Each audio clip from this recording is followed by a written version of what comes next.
सूर्या चंद्रमशा विवा पुनर्दत्ताग्नता जानता संगमे मही। ओम। मेरा नाम योगेंद्र मेधावी है। मैं गुरुकुल कांगड़ी विश्वविद्यालय से वेद विभाग से पीएचडी कर रहा हूँ और अभी वैसे मैं रहने वाला मथुरा का हूँ और मथुरा में दोनों परिवार हैं जो मेरे पूर्व जन्म के परिवार हैं। गुरुकुल कांगड़ी में मैं संस्कृत में वेद विभाग का कार्य संभाल रहा हूँ और उसके साथ साथ में अनाथों की कार्य, जैसे अनाथों की शिक्षा दीक्षा होनी है, उनकी फीस भरनी है, उनके कपड़े लत्ते की काम करना, वो भी हम लोग करते हैं अपने गुरुकुल से।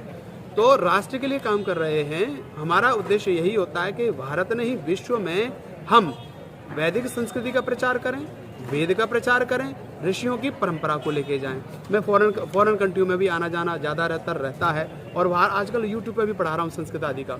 संस्कृत पढ़ाता हूँ, जूड़े, कराटे, लाठी, तलवार, योग, डिफेंस, और बच्चों को, छोटे छोटे बच्चे, कोई 5 साल के, 4 साल के, 6 साल के, 10 साल के बच्चों को मंच का संचालन कैसे करना है, ये भी हम वहाँ पर अपनी शिक्षा दीक्षा देते हैं। और गुरुकुल कांगड़ी में जब हम देखते हैं तो गुरुकुल कांगड़ी, आपने सुना होगा, गुरुकुल कांगड़ी अपने आप में प्राचीन विश्वविद्यालय है और उस समय का है जब अंग्रेजों के समय की बात चल रही है।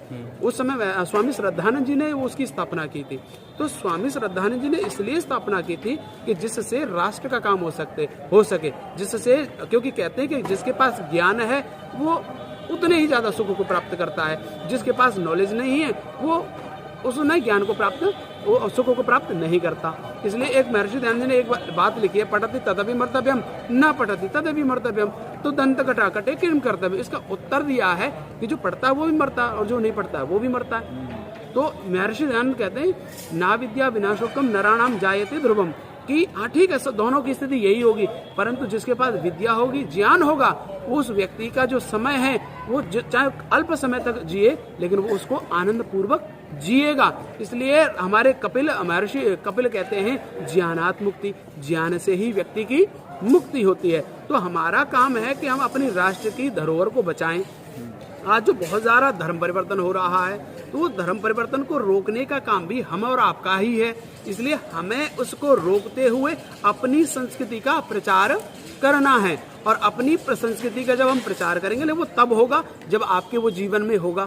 अगर आपके जीवन में नहीं है और आप उसको बोल रहे हैं तो उसका प्रभाव नहीं आएगा। इसलिए हमें अपनी ऊर्जा को बढ़ाना चाहिए, अपनी एनर्जी को बढ़ाना चाहिए और एनर्जी को बढ़ा करके जब हम काम करते हैं तो वो एनर्जी ही एक ऑरा के रूप में, जैसे पृथ्वी का एक ऑरा है और ओजोन परत नाम के आपने सुना होगा, सूर्य की किरणों को रोकने का काम वो ओजोन परत करती है। तो ओजोन परत का काम क्या है? हमारी रक्षा करना। और ज्ञान हमारे पास होगा तो ज्ञान भी हमारी रक्षा करेगा और ज्ञान हमारी रक्षा करेगा तो जिससे हम क्या होंगे?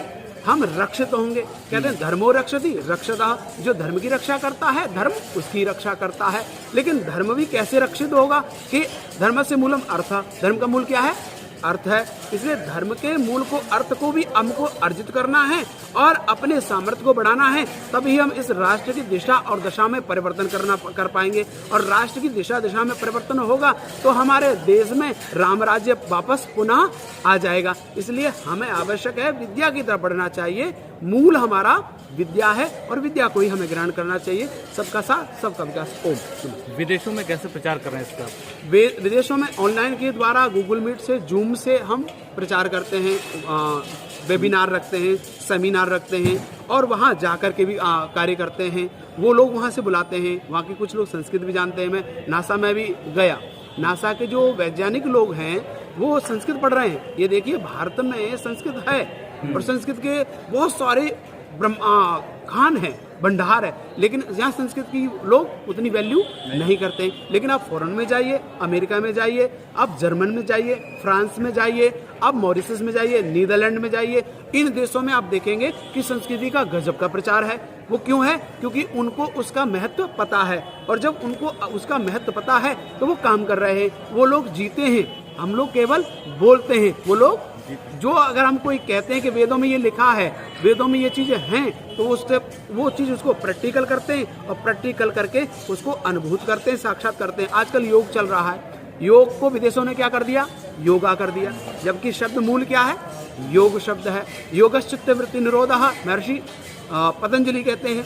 तो हमें योग को भी हमने बाहर भेजा, लोगों के पास गया, लोगों को उसका लाभ मिला तो लोगों ने योग करना शुरू कर दिया। बाबा रामदेव जी भी बहुत ज़्यादा इस विषय में काम कर रहे हैं, योग के विषय में। अगर भारत में, विश्व में अगर योग कहीं से आया तो वो रामदेव जी के द्वारा ही प्रचारित हुआ है। लिखा तो पहले से था, लेकिन कोई अभिव्यक्तिकरण करने वाला इस प्रकार का कोई नहीं था। लेकिन आज उसको हमें दोबारा से परोसने की आवश्यकता है, उसको बांटने की आवश्यकता है।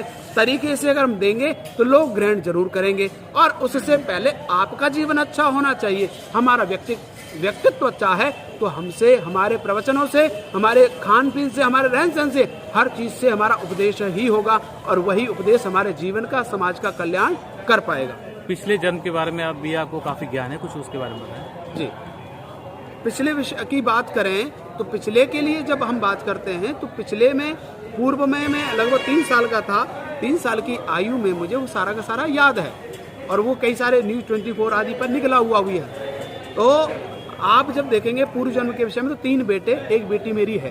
बड़ा बेटा 60 साल का है इस समय, बड़ा बेटा 60 साल का है, और मेरी आयु लगभग उस समय 75 की थी जिस समय मेरी डेथ हुई थी। आपको अपने पुनर्जन्म की बात याद है? जी।